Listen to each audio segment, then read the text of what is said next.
Hey everyone, and welcome to Television from the Multiverse, the DC TV podcast from MailFuzz TV. I am Peter, and joining me, and the reason why we're a little bit late this week, is the sick Connor.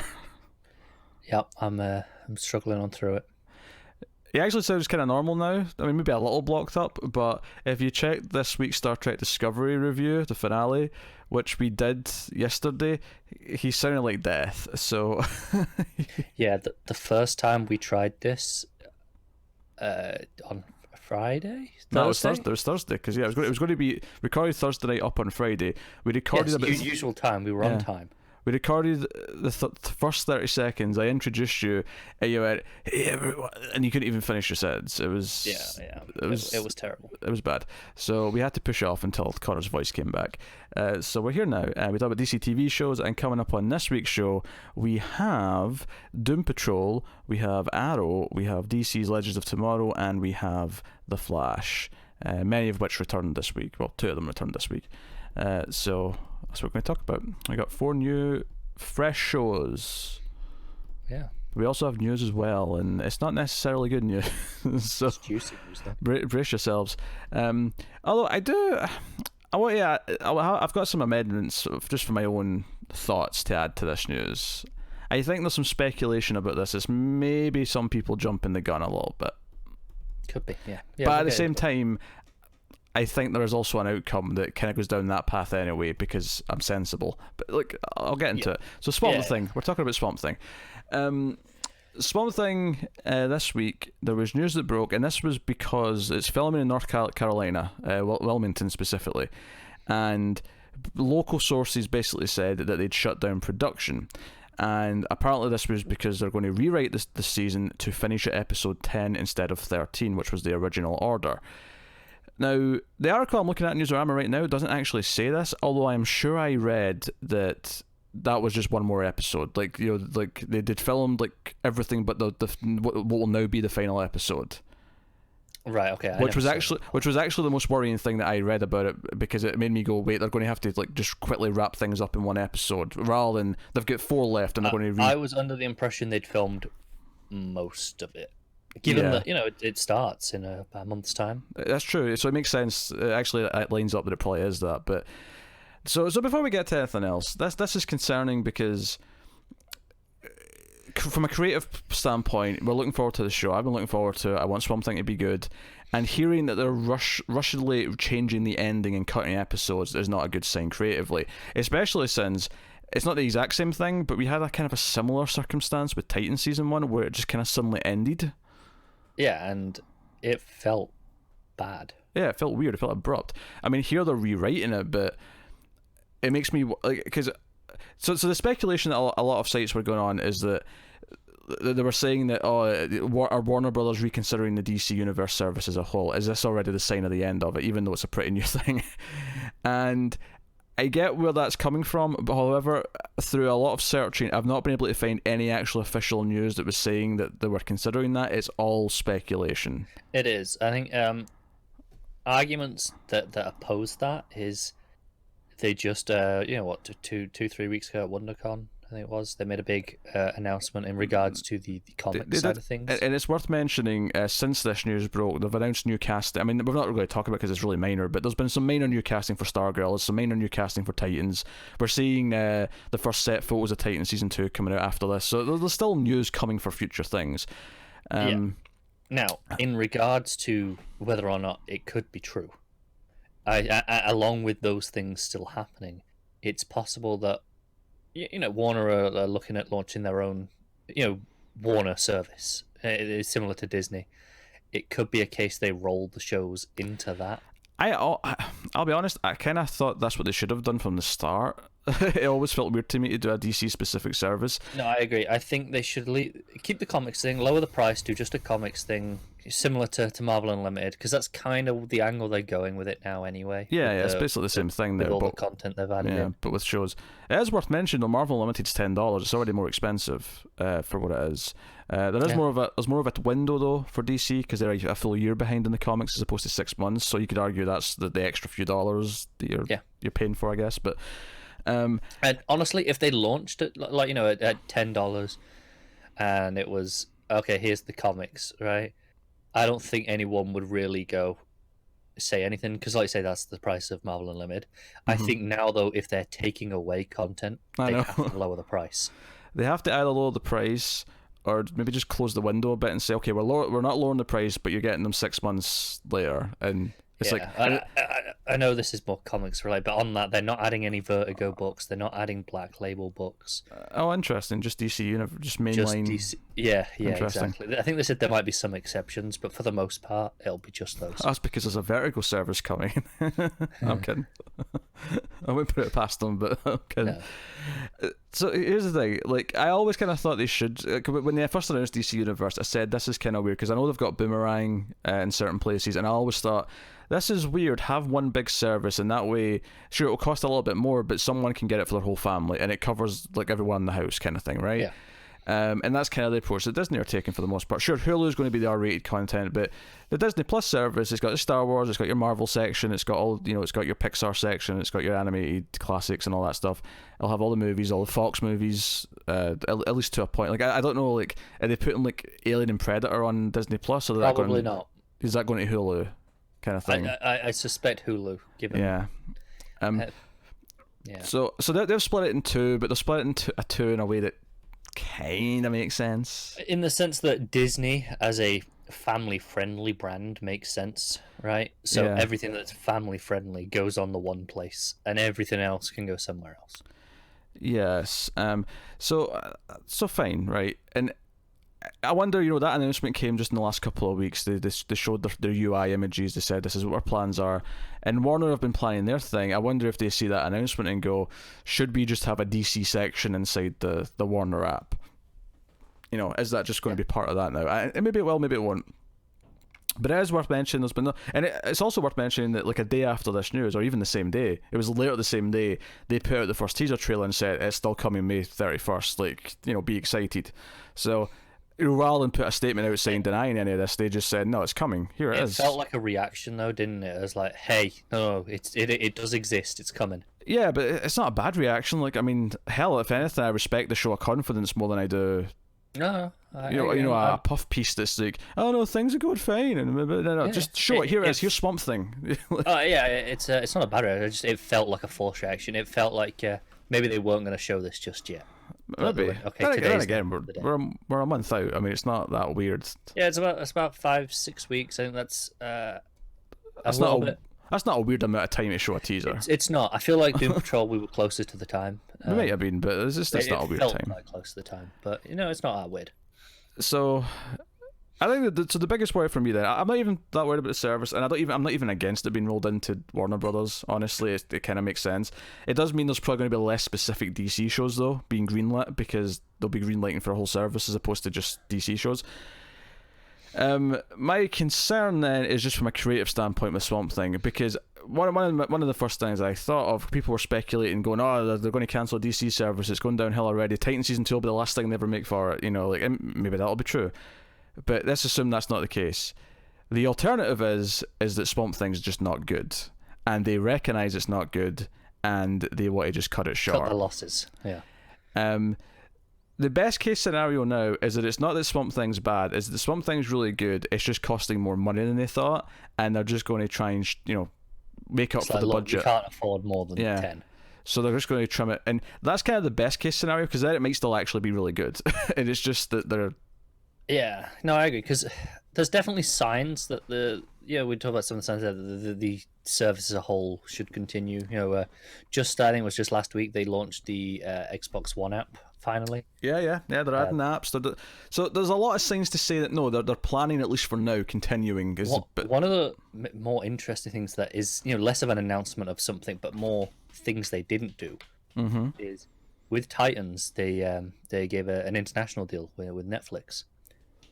None of the other shows have been given any sort of international deal, which implies maybe they're wanting to roll out in it may be, yeah, various places. And if that's the case, then that would definitely put to bed we're cancelling it anytime soon if they've got rollout plans for all over the world. So like, if I was to but to go back to what I originally said, I think right now this is pure speculation. However, I can still see a future, an inevitable future, where they eventually roll it into Warner Brothers service. I think that's a very real possibility, but I don't necessarily think they're going doom and gloom. It's already over now. No, I agree. I think hold out, wait for more announcements, whatever. I think the most likely thing, like you say, is Swamp Thing is either over budget or the quality isn't there, which would be worse. Yeah, no, obviously I want it to be good. I'm looking for it. Because, I mean, let's talk about the teaser. Let's talk about the shot of the swamp, the camera comes in, and then Swamp Thing rises out the water. Do you like how it looks? Yeah, it looks pretty good. I also, even before Swamp Thing peeked his head out, I was like, I'm liking the mood of this. This feels like what a Swamp Thing show to feel like. And then he peeks his head out, and I'm like, because I saw like the still image first, because the headline article, whatever, posted the trailer, had the image, and I thought, oh, that looks a little bit rough. And then when I saw it in video, I liked it better, because I thought, oh, with the movement and like, it doesn't look stupid anymore. Like it looks. Yeah, it looks not bad. I never saw the still image. Yeah. So I can't compare. Because I think they brained it up a little bit to make it more pop on the webpage or whatever. It just look bad. But, and it highlighted some of the flaws, maybe. I think it highlighted it. I think it's because also it's like mid-movement. You have this natural kind of blurriness to the way it looks. Yeah. And, but like once I actually saw the teaser, I was like, oh no, I actually kind of like how this looks. So I'm hoping for the best. I hope it's good. Because I want it to be good. And I'll tell you what I really want. I really want goddamn Doom Patrol Season 2. So they better greenlight that sumbitch. We need more Doom Patrol. We need more Doom Patrol. This 16 episodes of this is not enough. 15, you mean? 15? Whatever. You're adding more. 16. Now it's 25 episodes, season 1. Yeah, those episodes they took away from Swamp Thing, just put them on a Doom Patrol. And obviously, I'm hoping Stargirl is good. I've been liking what I've been hearing about Stargirl so far. Yeah. Obviously, Young Justice. And Titan season 2, I'm kind of optimistic. I didn't hate season 1, and adding Deathstroke, and hopefully. Yeah, you're more optimistic than I am on this one. Yeah, but I'm hoping though that they don't have the same abrupt ending bullshit. I'm hoping that was working out the kinks. yeah, I would hope so. Working out the kinks. We'll see what we do with Trigon, but so that is the Swamp Thing. So obviously that was the juicy news for the most part. So that's coming May 31st. Yeah, in fact, there was a little interesting note at the bottom of the article here on Newsarama. It just mentioned part of the reason why they were filming in North Carolina was not just because they had like swampy areas they could use necessarily. It was because they got a stake rant to film there. We hear this every so often. I know California does like the tax cuts for certain productions, and Warner Bros. Originally said they expected to spend $85 million in the area for the first season, and it's been filming at one of their studios. When I say one of, I don't mean Warner Bros. I mean one of like North Carolina studios, and for season 1, I genuinely wonder if it is a budget thing. Like just the fact that they said, "Oh, we'll spend this much this season in the area on the local crews on." Maybe things are running a little bit long. Things are getting a bit pricey, and they realise it's like, do you know what? Cut our losses. Let's not overspend on this. It's a new service. They don't want to overspend. No, that's true. But hopefully for the best. Because I want a good Swamp Thing show. I really do. Yeah, I really do. So the other news, the other trailer we got with release date was Krypton Season 2, which is going to be coming on June 12th, which I think is still a Wednesday, same as it was last year. And we got a big meaty 1.5-minute trailer for this. Yeah, looks good still. It does look good. They're going full on warring, because I mean the poster itself has Lobo, Brainiac, Zod, and Doomsday all kind of like side by side. I mean, I'm not sure. I don't think they're going to all be working together, but like just the poster has them all set, and it's like, yeah, there's going to be all the villains are here now. That sounds like it should be messy, but we're just that many villains, right? In what, 10 episodes, 12, 13? I can't remember. I think it was 10. I think what makes it work is that 2 of them have already been so established from season 1. We don't have to, they're already there. We've already got them as ongoing things. And one of them was teased as well. Yeah, and then Doomsday was teased. That's like saying, like, it was frustrating in Superman movies when Lex was always the villain, but it was never be a problem if Lex was just around for more movies. Like if he always had like a subplot, even though he wasn't the main villain in the thing. So, but we've got Brainiac, we've got Zod. we'll see. So Adam's convincing Seg to rise up and try and change Krypton back to what it's supposed to be. And yeah, how did we feel about Lobo? Obviously, you only get a couple of lines. I don't know if the accent's what I expected out of Lobo. Okay, yeah, I'm with you. I think I expected more. Well, actually, because he's got an English accent, but to be fair, matches most of the characters on the show. They all have British accents, but yeah, it's English actors for the most part. Yeah, but I think Bastich, like I was expecting that. I guess I don't want to say trucker. I wasn't like thinking like American trucker necessarily. It's because it's a biker, isn't it? Yeah, it looks like he's a Motorhead, right? Like that's. Yeah. So I guess I always heard that kind of accent, that kind of voice whenever I read a comic. I don't think it's bad though, from that quick glimpse that we get in the show. Right. Yeah, it's not like. Admittedly, like Lobo's probably out of the 4 villains is the one I'm in the least excited or interested in, but through no fault of this show though. No. I think Brainiac's been such like a perfect resemblance of what we think of him in the comics, and like all of his tech and his ship and all that. Doomsday's surprisingly looking quite good so far. Yeah, he is, isn't he? How insane is it that the $250 million movie that had Doomsday in it looked like a big generic CG blob, but the Sci-Fi Channel show has got like a proper kind of accurate looking Doomsday. And a 100% accurate looking Brainiac. And a pretty good looking Lobo. And then, getting up there with Zod. Zod doesn't necessarily have a particular look. I mean, he's got a goatee. That's kind of like that's his thing. Yeah. Other than that, it doesn't really matter. Portrayal. Yeah. Oh yeah, no, he feels like Zod. The way he talks, the way he acts. The Salmonator's putting in work. He is. So I'm excited because it feels like it's again genuinely different from the first season. And the first season was such a pleasant surprise. I'm glad that they're shaking things up, and it's again more directly this fight for the future because the timeline has changed and they have to correct it. And yeah, should be good. I'm looking forward to it, which is weird because we were not looking forward to season 1. No, we were not. So, which is nice, it's in June. We were hoping it was in summer for a while when we hadn't heard about it because it means that it's going to be on when all the CW shows are off, which is nice because it means we can watch this and whatever DC Universe has got. It'll be Swamp Thing still at that point, obviously, and then some archive shows. So you still get your Gotham and your 90s Flash. And Young Justice is back in July, so that'll be on around episode 3 or 4 of Krypton. Yeah, some of the archive stuff will take some time off when Young Justice is on, but assuming they're going to do the 3 episodes a week again. I would assume so. Yeah. So there you go. That is the news. Looks pretty epic, Krypton. So, without further ado, then we will get on to the shows. So we've been singing the praises of Doom Patrol. This is season 1, episode 9. This is Jane Patrol, and we were kind of looking forward to this one because this was a very specific issue of the comic that we'd read, and it definitely keeps some of those core ideas in there. It doesn't necessarily do everything that the issue of the comic did, but some key points and some key themes are in there. So Jane is in her own head. She's refusing to go back up to drive the surface. The surface. Yeah, drive the body essentially. And I'll get my one nitpick out the way. Go on.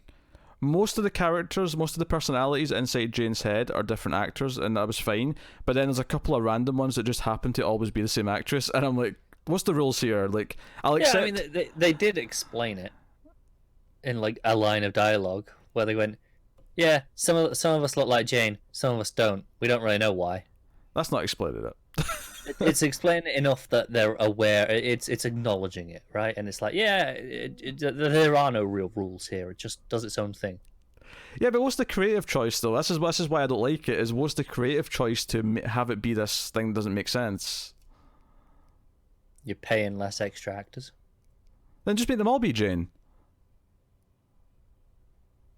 I guess it's the more high-profile ones that have got some of the ones like Hammerhead, right?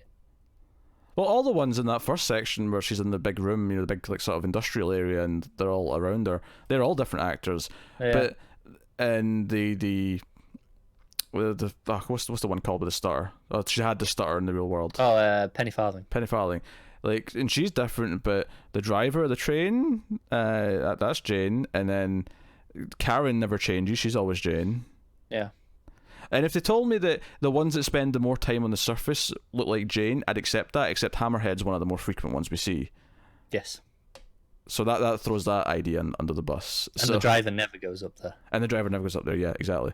I'd have at least accepted her, though, that she always gets close because she drives them up. Like, she gets close to the surface. Sure. I'll be honest, this really didn't bother me. It doesn't bother me much. Like, I let it go quite quickly, but it was just like, this is just random as shit. There's no rhyme or reason to this. I feel like that's kind of the point. It is just random. Yeah, no, but it's kind of random. That's the thing, though. It's not just random in story. It's random from a creative standpoint. There's no, like, I don't even understand on just a pure creative decision making level why some are and some aren't, and how they picked which ones are and which ones aren't. Yeah, flipped a coin. I don't know. It's weird. I don't understand the decision making process, like. And I'll accept that it's just Jane and maybe Karen because Karen was just at the surface or something like that. But why is the driver Jane? Is it just because we made a scene where Cliff thinks it's Jane and that's it? And if that's the case, then it just feels kind of cheap because everyone else doesn't look like Jane. I don't know. I've got nothing for you. Anyway, so it's actually the negative spirit that connects Cliff to Jane's head. And Cliff... Yes, he puts a hand on each of their brains. And Cliff goes inside, and it's Brendan Fraser. He's not got the robot suit. He's just walking around in the jacket, and he's all kind of like, "Oh, my hands!" And the synth music was going great here. And he looks for Jane. He meets the driver. He gets thrown in jail. He's broken out by Penny Farthing through the wall, and they go off to try and help Jane because Jane goes to see the sisters, and they send her to the well, which is like deep down, and Penny Farthing's terrified of this place. So, you know, that's where the one previous one was Miranda. Miranda went down to the well and disappeared, and Miranda was one of the more common, like, surface, you know, she was basically the Jane of the youth. Yes. And she disappeared and never came back when she went to the well. Miranda, of course, also the planet in Serenity, which came from Firefly, which was created by Joss Whedon, who created the hit television show Buffy the Vampire Slayer. I heard Miranda, and I thought of Firefly. I'm sorry. You nerd. I'm not gonna lie. That's the only reason why I remember that name. Because it was the planet from Firefly, from Serenity. God, you're a nerd. What's Han Solo's blaster again? I wouldn't know. Yes, you bloody do. No clue. He does. He knows quite well. I can see it.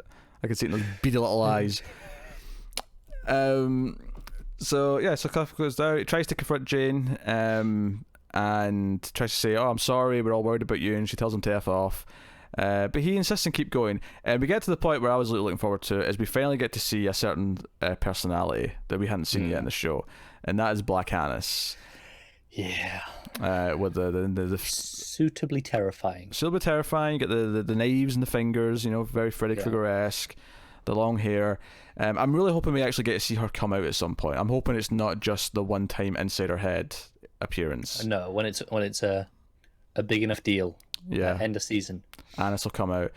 So the big moment from the comics that I was waiting for, and they did do here, is the idea that Cliff, you know, he's not let pass because he's a man. You know, no man's allowed to pass. But then he sort of accepts that he's not a man anymore, and like, I mean, in here he literally rips off his face. It was actually very Terminator. See, when he got slashed and he just had the red eye peeking through, I was like, oh, this is like so Terminator 1. But he rips off the thing. He's like, I'm not a man, not anymore. And he at one point even admits that he's better now. Like, he understands that he's a better person now than he was when he was which is probably true. Which is true, yeah. He's a lot more empathetic and heroic now. He was a bit of a douche before. So Jane goes down to the well, and like this giant version of her father, because we'll be getting these quick flashes of her father like coming to get her as a kid, you know, when she's playing with the jigsaw puzzle, and he's like, oh, you know, what's the phrase he keeps using? Oh, my sweet cakes, my baby cakes, something like that. My sweet. I don't know. But of course, this is a very dark memory. This is like before he molests her, kind of thing, and Cliff comes down and sees this giant jigsaw created version, and he's trying to convince Jane this is not really him. This is you. It's in your head. Fight it. You're better than this. Blah blah blah. You're strong enough to fight this. And it's notable that it's not until he hurts Cliff that she finally gets the strength to actually fight back. He picks up Cliff and bites him in half, and Cliff's just walking on his hands, and he's like, "Run, Jane, run!" And she turns round, and all it takes is her yelling, "I'm not afraid of you," to kind of. It collapses to win. And the ending's kind of bittersweet because they have this thing where they go back up the subway, they go walking back through the track to get out, and the synth music's very sweet, but the final moment of the episode is Jane lying in her bed and she hears her dad's voice one more time, and it's the idea that okay, Cliff's helped her through this turmoil, this big moment, but this is not her being cured. This is not it's not over. It's not dealt with forever. She just took the first step. Yeah. So, I mean, the episode was great. I mean, yeah. I'm assuming next episode is like the other side. Yeah, because when they wake up, there's some destruction in the lab, and he's like, "What happened here?" And Cyborg's like, "Oh, it's a long story." I'm like, "Okay, yeah, that's next week." I'm assuming next time is just that side of it, which is fine. Yeah. Do you think the Brain and Mal are coming to try and get Cliff? Do you know what happens? That's what happens. Not yet. Not yet. Okay. It'll happen. I don't know when. All right. So no, I like 11 kind of what I wanted. It was a shorter episode, only about 45 minutes, and it was tight. It was less funny than some of the other ones have been. It was. I think the last time we had one that wasn't as funny, I felt like it suffered a little bit. Like it wasn't as good. Whereas this one, that was Doom Patrol. Yeah. This one I didn't feel that though. I think it was pretty great still. No, because the emotion hit through. Because the other characters all disappear once Cliff's in her head. That's it. It's just these two characters, and then whoever else, all the other personalities in her head. And you can see because at one point she watches a memory of of the chief trying to help her in one of his interview scenarios, and she just lashes out at him, and she kind of looks, she looks like she's got regrets over these moments. Yeah, definitely. She's seeing people try to help her and not go along with it, not try and help back, and I think, for all her denials about Cliff and who he is and not wanting to be helped by him, it's when he's hurt that she finally fights back. It's this idea that her father has caused so much turmoil in her life, her entire condition stems back to him. It's like, no, you've hurt me enough, I'm not letting you hurt someone else. Yeah, definitely. No, it's a real strong episode though. Yeah, no, it's really good. The emotion lands for me. Well, from a hit to a shit. Arrow season 7 episode 18. It's called Lost Canary, and this is the previously threatened Birds of Prey episode. Was less Birds of Prey than I thought it was going to be. Yeah, I thought it was going to develop into more of a Birds of Prey thing, but it never really did. It really just meant it was an episode mainly focused on the female characters, which is fine. But it's all about Laurel and her going bad again, and she teams up with one of her old buddies. But it's Felicity trying to convince her that no, you're good now. You can fight this. You can be better than this. We can prove that you didn't actually harm anyone. And Dinah wants to take her in. She doesn't believe she's good until towards the end, and it's kind of the solidarity. And Sarah shows up from Legends. Just because? Well, Birds of Prey in this basically means lots of canaries. That's kind of what they're going for. Because they don't have Huntress around anymore, so they're like, no, this is all the canaries plus Felicity. You gotta have an Oracle.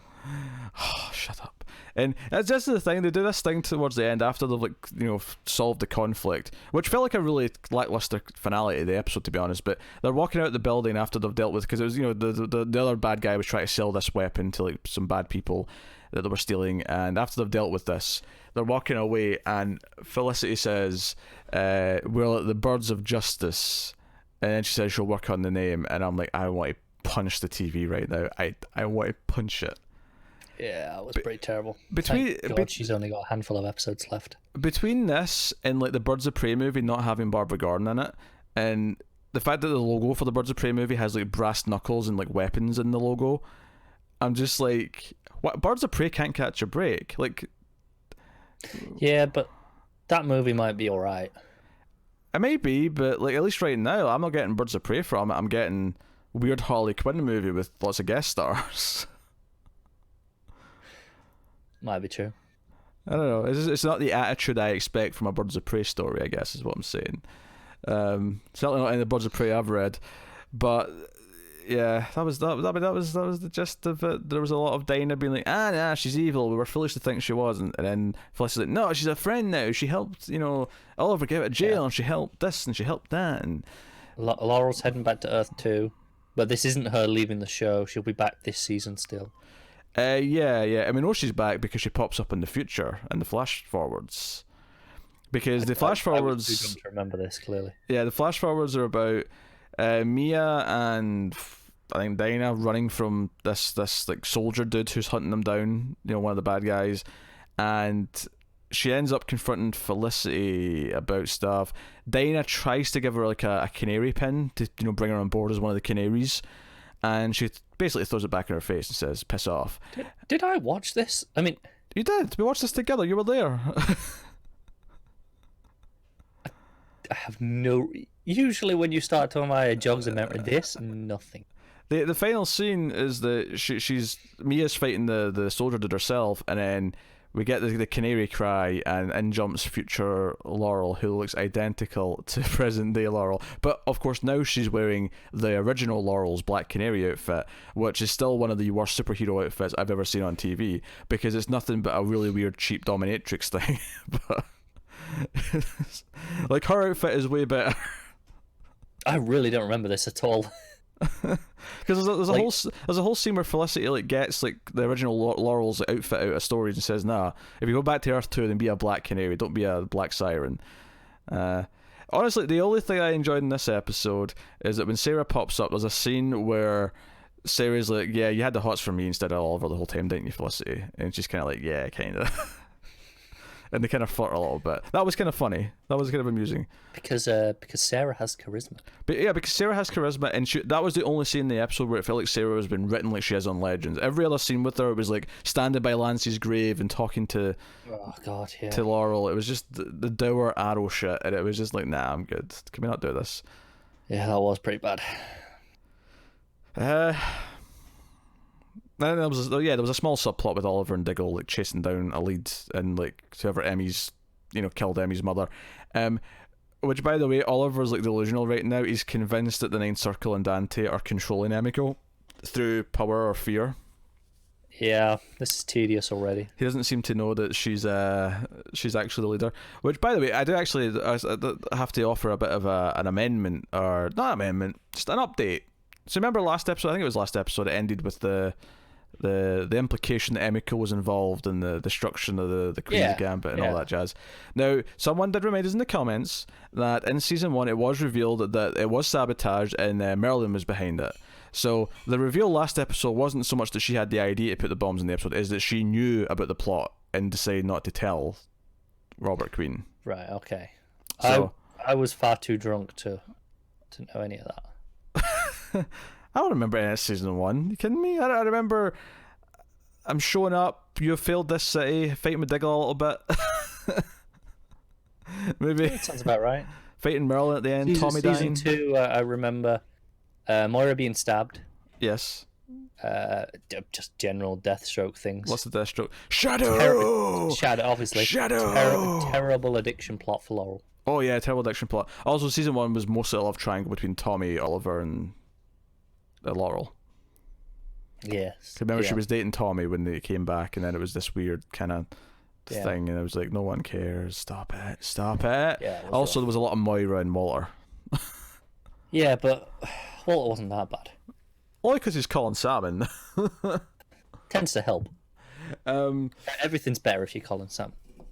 Even though I didn't realize it was Colin Salmon until we were watching Krypton, but that's neither here nor there.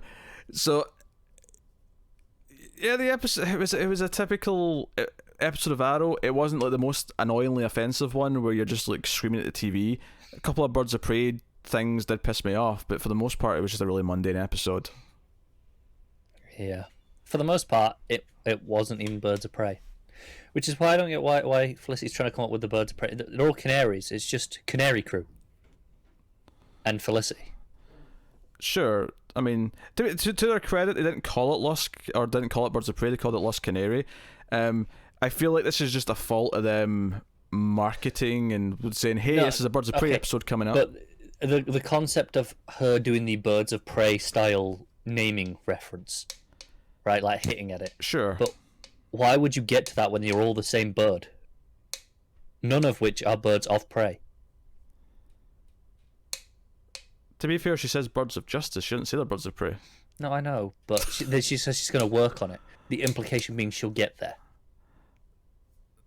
Sure. I mean... I don't know, it annoyed me. Yeah, it's weird. I don't know. What do you want from me? No, don't get me wrong. That joke would have annoyed me no matter what, regardless of what we knew about the episode beforehand. That was going to be an annoying joke, but I would never have said, "Oh, this is the Birds of Prey episode." At the end of it. Would you? That was only because they were calling it beforehand, and they intentionally put that joke in to kind of go with it. But yeah, it was stupid. That's Arrow. I'm done. Yeah, me too. How many have we got left? That was episode 18, so we got 4 left this season. 14 left total. Yeah. 14 episodes left. I'm okay with that. That's too many. Next up, DC's Legends of Tomorrow, season 4, episode 11. It's called Séance and Sensibility. It's a good one. It's an amusing title. Play on. I mean, Legends likes to play on movie titles and book titles. They do it a lot. It does, yeah.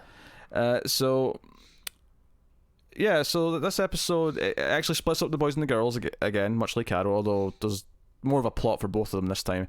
The girls end up going back because there's a fugitive or whatever around at the time of Jane Austen, and Mona's all excited because she loves Jane Austen books, and they go back, and there's some hints early on, like it's kind of like Zari and Nate are getting close to actually admitting they like each other. They kind of have this awkward moment when she's putting on his tie, and they're like, "Oh, let's not break up."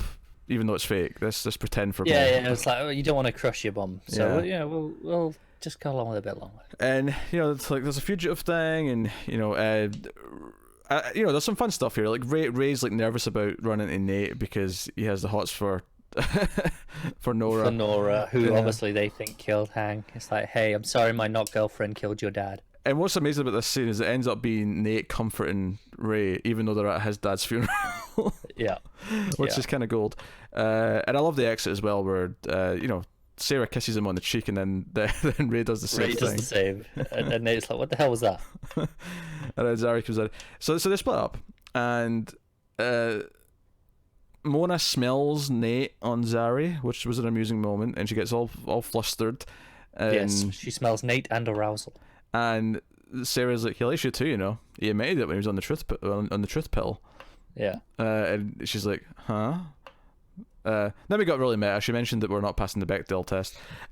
But they go back to Jane Austen time, and she ends up like having this encounter with this carriage driver, who a little later on turns out to be the fugitive. But he's he's charming, he's romantic, and they go into this wedding, and everyone starts basically having an orgy. That's essentially what happens. Pretty much, yeah. And they're like, okay, something weird's happening here, and this is why Jane Austen never wrote her books, because her perception of love was warped and changed. So they have to try and fix things, find out the fugitive, and so on. But let's talk about what this episode really builds up to. This is what, Zari gets frustrated. After a fight with Mona, Zari gets frustrated because Mona says she'll never fall in love because you don't believe in romance. You never give it a chance, so it'll never happen. So, and this is after they have this dream sequence as well, actually, where they've got love god dude in the cell. Well, kind of. Kind of. He claims to be the Hindu god of love, Kamadeva. At this point, we think he's the love god, and then it turns out that he just inherited the magic dust from the love god. Yeah. But, so basically, still the love god. So he puts his love dust through the vents, right, and it spreads to everyone, and it affects. We see them all sleeping and dreaming about things. Sarah's dreaming of Ava. For some reason, Charlie sleeps with a hoodie on, but whatever. Maybe it's cold. Maybe it was cold, I don't know. But the ones we actually see, because, of course, so Ray actually goes and gets Nora and is hiding her in his bedroom, right? On the ship. Yeah, because she contacts him through the mirror, and he's all like, "Oh, how could you?" And she's like, I didn't kill him. Oh, thank God, I knew you wouldn't. Yeah, you're innocent. Oh, thank God you're innocent. So he's like, oh, you can stay over. And there's just some cute scenes of her like breaking his Lego set or whatever. She's like touching his model, and she breaks something, and she's all hiding it. And he's made Gideon make her like some pajamas, but it's like this old timey like full covering gown pajama, and she's like, this really covers everything. And she's like, no, we can just share the bed. It's it's a big bed, right? And they lie next to each other, and the hands just touch just briefly. And he jumps up. He jumps up. I'll sleep in the chair, and she's like, "That's stupid. You can't fall asleep." And then he's like out. He's just like knocked out on the chair. I'm not gonna lie, look pretty comfortable. Nah, I can't do it. I can't sleep in a chair. I'm in Nora on this one. I mean, how many times have I fallen asleep in this chair? That's not you clearly can. I cannot. No, I fall asleep on the bus at least once a week. Nora or not Nora, I'm taking half that bed. Admittedly, I'm probably more inclined to if Nora's in the bed, but either way, I'm taking half that bed. Can't blame you there. So, but no, but then when she dreams that I mean, we don't actually know which one is dreaming this. I assume it's her because she seems more normal and he's been all seductive, so I assume it's her dream. But they both dream something. We know that from later on. They both clearly dreamed of each other. Yeah, but I assume this is Nora's dream specifically, because he's all topless and he's like, "Do you still want me to get in bed with you?" He's like, "I did, yes." And then just get sexy. But the fun one is Zari's dreaming about making out with Indian dude. And we don't necessarily know at this point that like she's necessarily dreaming, even though it's kind of heavily implied with the others dreaming. It's not until Nate comes in and it becomes a threesome. Which, I'll be honest, God damn it, this is a dream. This may be the most run show's gotten, and that's maybe saying something, but she's in the middle of those two, just like, they're both topless, kissing her, and she just looks right into the camera and says, "This is a dream," isn't it? But she has a fight with this is what I was getting to. She has a fight with Mona, and Mona says, "You'll never feel love," so she gets frustrated, goes to the Indian love god, and says, "Give me a hit of your magic dust." So they both take their magic dust, and it turns into a Bollywood musical number where they agree to get married, and they're almost going to get married until Mona finally comes in and talks her out of it and says, "No, you shouldn't do this because you don't know this dude," and blah blah blah. Love should be real. You should take a chance on real things, maybe like Nate, for example. And it all kind of ends when he admits that he's already got 1,000 wives. It's like 1,001. That's the special one. So I assume you're going to gush over the musical number aspect of this. I thought it was pretty good. It's a good 6-minute Bollywood musical number. It's went okay. all out. It's okay. I don't like musicals, but I don't mind the hit television show Buffy the Vampire Slayer did a musical episode, and I quite enjoyed that episode. I don't mind them doing this. My complaints here actually are purely weird conclusion and structural problems. I felt like this plot line, right? Okay, she says I'm not marrying him. I felt like I really needed a scene of her sober afterwards, off the dust, because obviously the only reason she's going through with this is because she's on love dust. Yeah. Right. I felt like I needed a scene afterwards of her reflecting on what had happened, and I think what especially made it feel weird is that after this scene, there was a solid 6-7 minutes of the other plot, which up until this point was definitely the B plot, but the last 7 minutes of the episode is devoted to the guy's plot, and it felt weird that was the ending point. That was. I don't disagree with any of this, but that doesn't take away from the musical number itself. Oh, sure. Because you started by... It felt like you were going to critique the musical number, and then you went into this whole other thing about, well, there wasn't this afterwards. Oh, no, sure. No, I mean, the musical was fine. Zari, assuming it's her that's really singing, seems to be able to sing. Yeah, I don't know if it is her or not, but yeah, it sounded alright. Mona, on the other hand, didn't sound like much of a singer, but that's okay. Yeah. That's okay. Yeah, I mean, you mentioned the Buffy one. Some of them could, some of them couldn't. And notably, Aniston Hannigan, knowing she couldn't sing, says, "Don't give me any songs." So she only has a couple of lines where she has a joke line, kind of in the middle of a song. Yeah. She literally sings at one point, and this line is mostly filler. That's one of her lines. Because she knows she can't sing. Yeah. Notably, Giles and Spike, who were both in bands in real life, were both very good. They could sing very well. Tara was good as well. Yeah, but Buffy was okay. She was fine. Passable. Yeah, I mean, for a musical episode, it was fine. Just got through it. But yeah, so Well, musical number was fine. I did think it was a weird structural thing. I was actually surprised when it cut to credits. I thought, wait, we're not going back to the girls to like have like a post scene with them like after everything. It felt like it ended really abruptly, and then it felt like we had this long scene of like, because the whole thing with the guys is that one, Hank's ghost is in the house, so Constantine's trying to conjure him, and it ends the episode with him like realizing Neron's behind everything. So they actually already know that Nora's innocent. Yeah. So which makes things a lot easier for Ray. Yeah, although I assume Ray might not know this at first. Next episode there'll be some awkward comedy of him trying to hide it still, and then trying to pretend that he only picked her up after he found out. Yeah, I could see that being a thing. But then the other thing, of course, is that Nate's meant to give this eulogy. He doesn't want to. He's kind of a dick. I mean, don't get me wrong. Everything we've seen of Hank wasn't that great, so I mean, I can't really blame him necessarily. But you know, he's kind of a bit of a dick of the eulogy. And then his mum tells a story about him dressing up as a clown because he couldn't go to Disneyland, and it was the whole thing. To be fair, he doesn't go through with the being a dick at the eulogy. Like, he starts to go into it. Sure. I'm going to tell you the truth. He's like, he was always working too much, and then. But he doesn't say anything nice either. He just kind of like opts out. It was kind of, it's still kind of awkward for what he does. It was, but he doesn't go all in on what he was going to do. But he finds a secret entrance. His dad had a bat cave, and basically, and I have no idea how I feel about this revelation. Nate's father was taking the magical creatures from the prison cells because he wanted to put them in a theme park because it was Nate's dream as a kid to have a theme park. I love this. But he was still experimenting on them for Neron as well. He was still doing that, so he's still not exactly in the clear. Not mutually exclusive, but on the side, magical theme park. It's weird. This is such a left turn. I could never, before this episode, I could never have predicted he wanted to make a theme park. The look on his face when he's explaining it in that video is like, yep, it sold me. I just don't know how to feel about it. It's weird. I mean, it's fine. Like I don't like dislike it necessarily. I don't know if I necessarily like it either. It's so weird. I hope that's how we end the season with a theme park. Well, with the idea of, well, we don't know what to do with all of them. We don't want to keep them all in captivity. They're not all dangerous. Let's give them kind of a sanctuary, but also turn it into a bit of a theme park that people can go visit. And then Nate's honor and his dad's memory, and there's a place for all these magical creatures in the world. Okay. I think that's where we're going. Yeah. So there's a lot of great stuff in this episode. I thought it was really weird, uneven in its pacing and structure.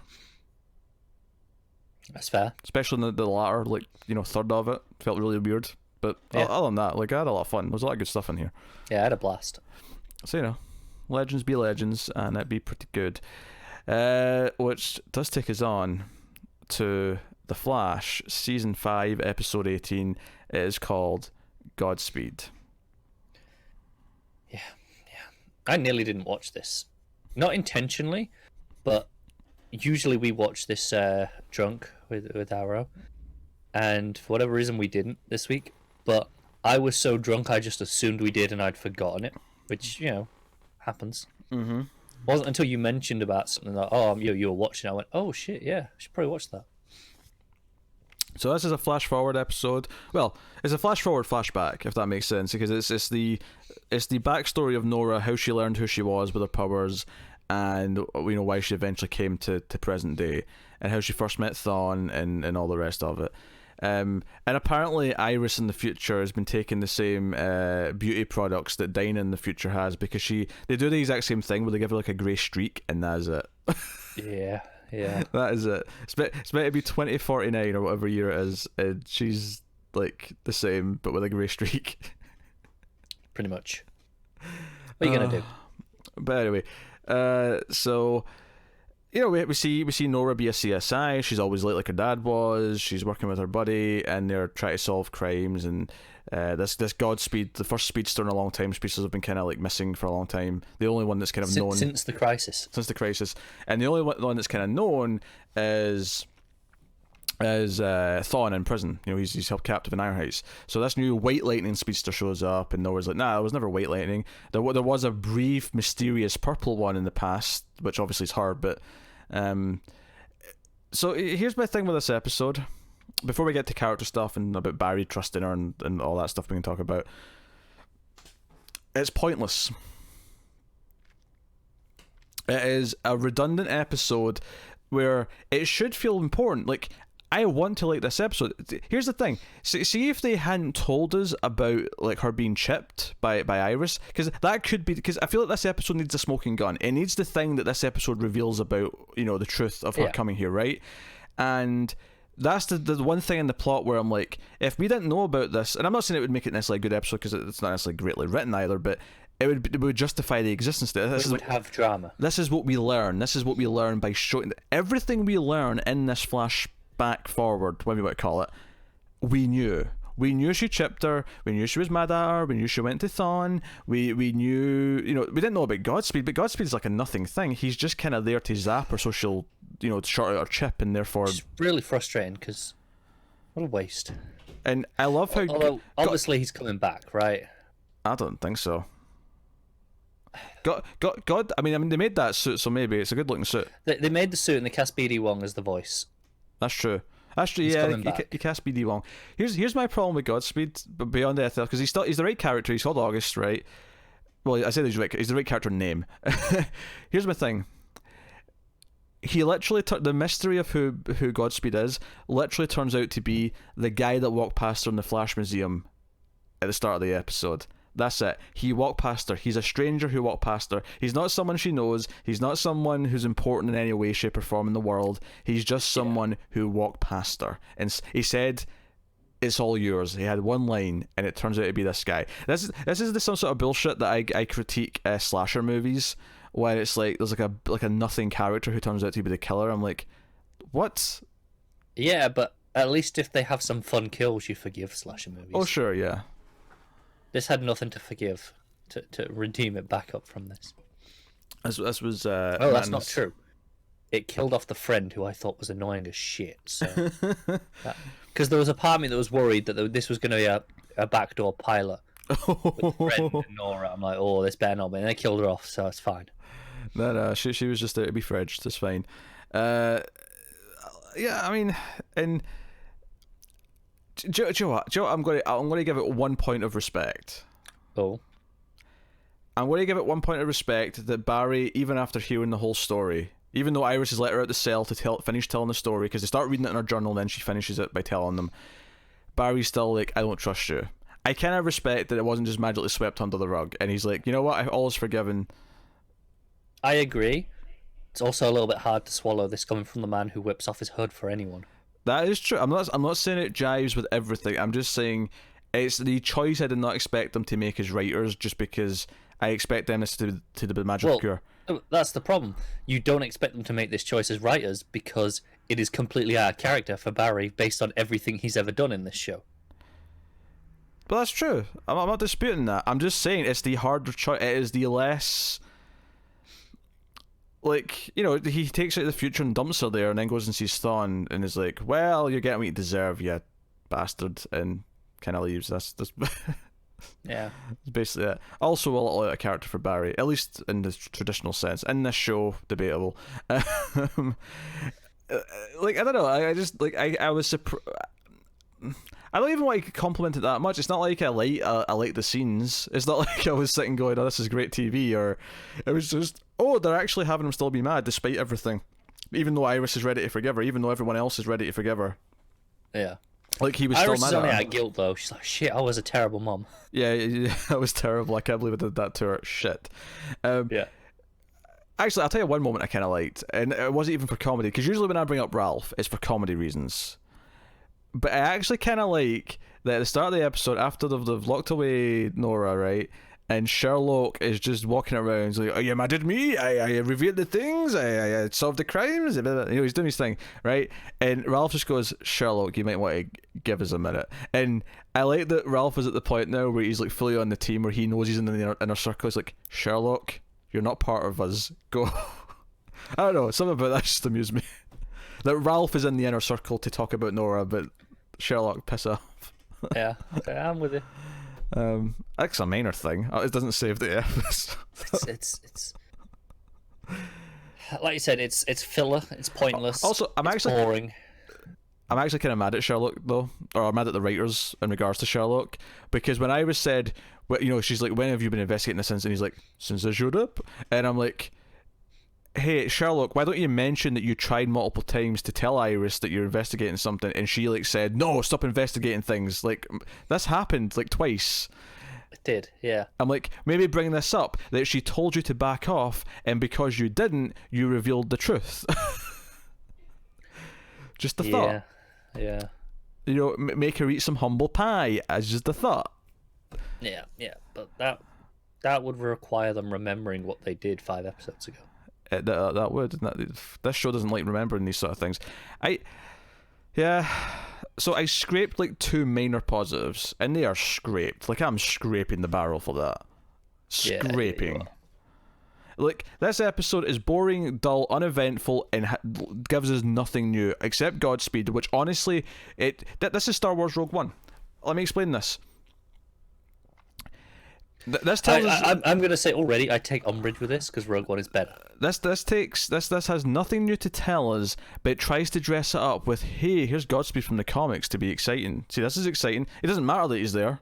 Like, he's irrelevant almost, but it's just, no, here's something in the comics that's got a cool new suit. That's to razzle-dazzle you. Something to look at and go, oh, this is why this episode's cool, because we don't actually have anything new to tell you. This episode's pointless. Rogue One.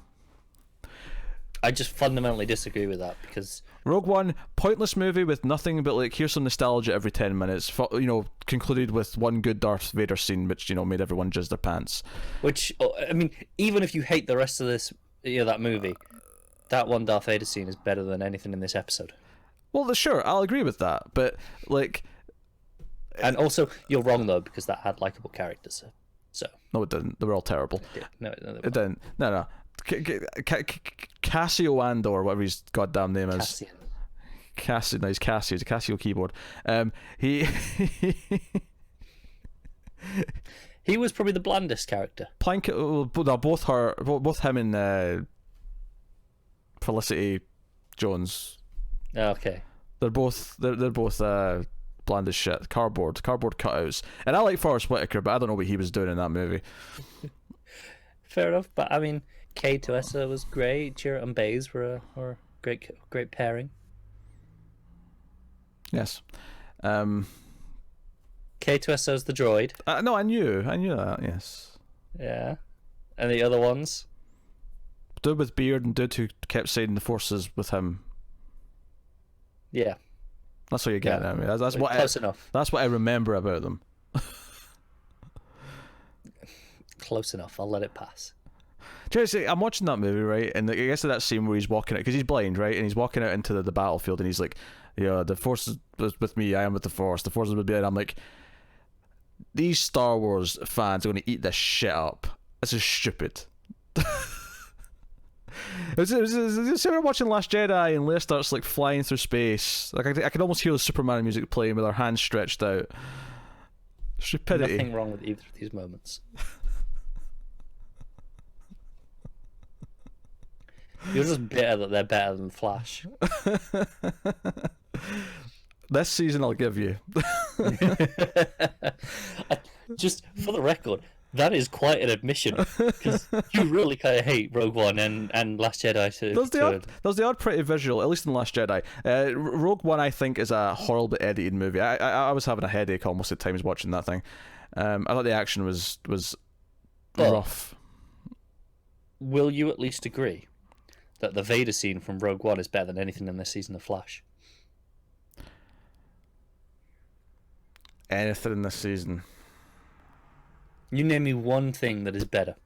And not because it's just funny and stupid and you might have enjoyed it more. Actively better. Look, if this was last season, I'd be saying 2 things. Flash time.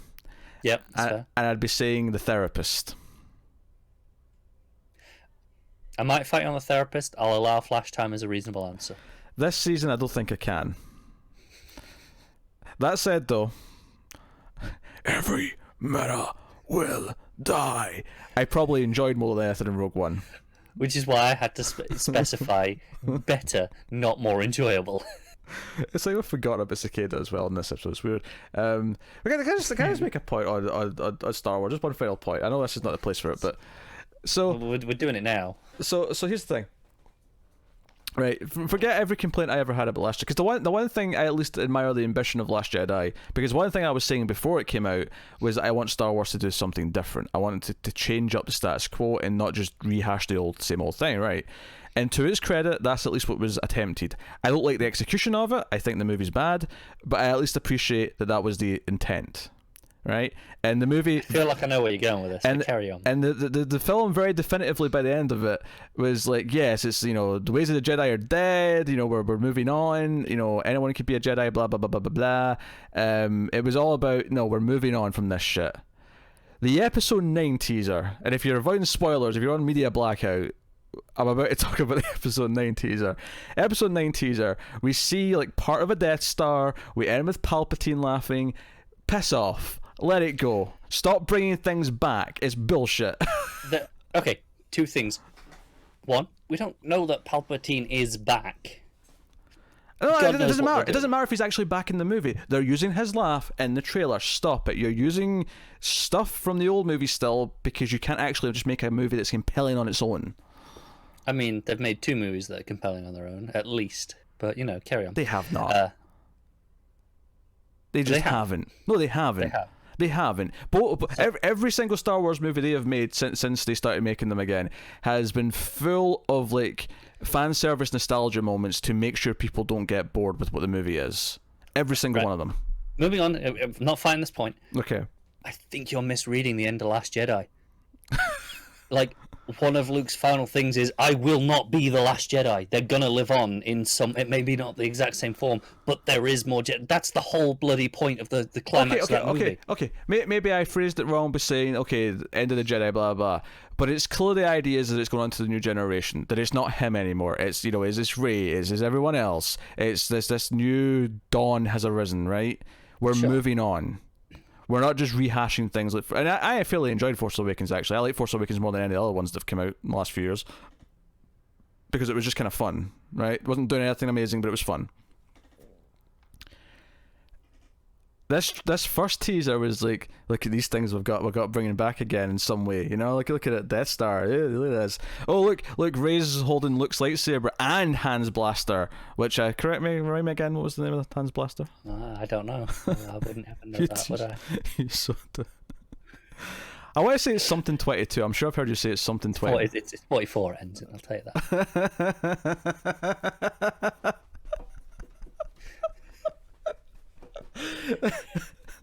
Look, in my defense, it's an equipable weapon in many Star Wars games, so I remember it because of that more than anything else. Bullshit. It's actually true. That's why I remember that one so well. Like the E11, which is the Stormtrooper rifles. I can tell you that because of the Jedi Outcast game. That is the only reason I know that definitively, is because it's one of the early guns you get. Oh god, that Fallen Order teaser was bad as well, just for the record. No, it wasn't. It was. They didn't show anything of the game. It was all vague terms. There was no gameplay. No, it was a cinematic trailer, but it gave me a sense of what the game is in terms of style. It gave me a tone. What style? What was the style of the game? How did you get style of the game from this? What do you mean? I mean, there is clearly some bits where there's the bit where he jumps over onto the wall and there's a little bit of wall running across. Given that this is coming from the developers that made Titanfall, I'm going, okay, wall running. That's probably in play. Here's the problem, though. Most of that teaser gave you this impression of you're in hiding, right? Because Order 66 has happened. Right, and he's this guy survived it, right? This Jedi, and like every single part of this tone, the most interesting element to me about this would be like, oh, is the game part of like you're in hiding? Like, is this part of the gameplay? Is this part of like what it is? And then after the words in the interview, they're like, no, it's just an action. It's an action game, 100% action. Yeah, that's set up. That was the first half of the trailer. Was the hiding, and then he has to save the person, and it's like, right, okay. Oh. Shit's gone down now. He's revealed. No Jedi survived Order 66 because... Yes, lots of them did, because there's a lot of them. No, because they keep having to make more Star Wars content, so they keep making up new Jedi who survived Order 66. This is not a new thing. Like, There was there was Order 66. Like 90% of them went down there and then from the clone troopers, and then you had the Purge that came after, which is Vader, the Inquisitors, etc., hunting them down because some of them weren't near clone troopers when it went off. God forbid. It gave me nothing. It was to sell me on a game. It gave me nothing. Nothing. I mean, it looked decent, but I'm still waiting for gameplay before I really defend it.